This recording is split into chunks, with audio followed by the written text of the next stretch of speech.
My name is Ron Little, and I live in a little village of Ashley, which is just outside Dover in Kent.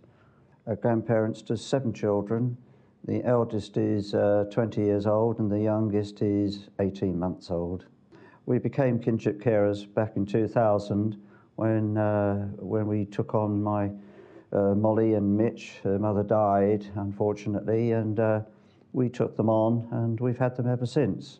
Molly was 7 and Mitch was 2. She had her partner and they were very happy together, but then they started to drift apart a little bit, and Tammy decided to move out from the home. Her partner was obviously mentally ill because he had been taken into care a couple of times, put on medication, and which was calming him down, but unfortunately in November 2000, he had a breakdown in his health, and the police were very worried about Tammy's safety, so they actually alarmed her with an alarm in the house. And on this goodly day, they were seen arguing in the local play park. We don't know what they were arguing about, but obviously something to do with the children, as far as we know. And she went home to a bungalow, and unfortunately he lost the plot at about 6, 7 o'clock that evening and broke into the bungalow, strangled Tammy.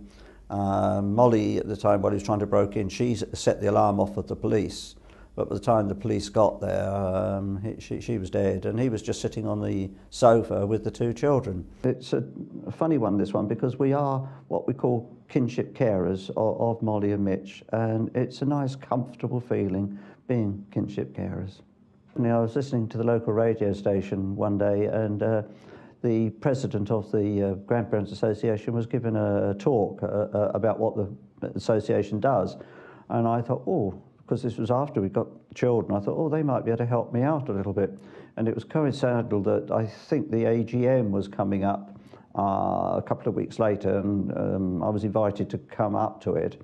And at this AGM, they asked if anyone would like to be a trustee. Now, I put up my hands with about 3 other people, and I didn't think I'd really get there, but they did. They said, you're a trustee now, and didn't really know anyone at the time, but it was good 2 or 3 years that it was more than 2 or 3 years I had as a trustee, but I felt it was time to move on and let someone else come in. I am a member of the Grandparents Association as well as Val. We get this magazine, I'm sure it's quarterly, I've forgotten now, but I think it is. And there's always a report from the executive, Lynn Chesterman, and then there's little snippets from different grandparents of their problems. And then we often get a lawyer's part where the lawyers sort of say, well, look, you're not getting this, you should be getting it.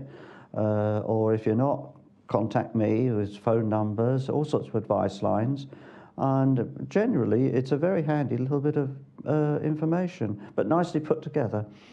As far as I'm aware, with the advice line, people have all sorts of problems, and I'm quite happy to listen to their problems and hopefully guide them into the right direction. You can't actually give them too many answers, but you guide people to say, well, if that's your problem, here's a telephone number, talk to them. In that sort of frame of mind, we are only advisors, cannot give answers.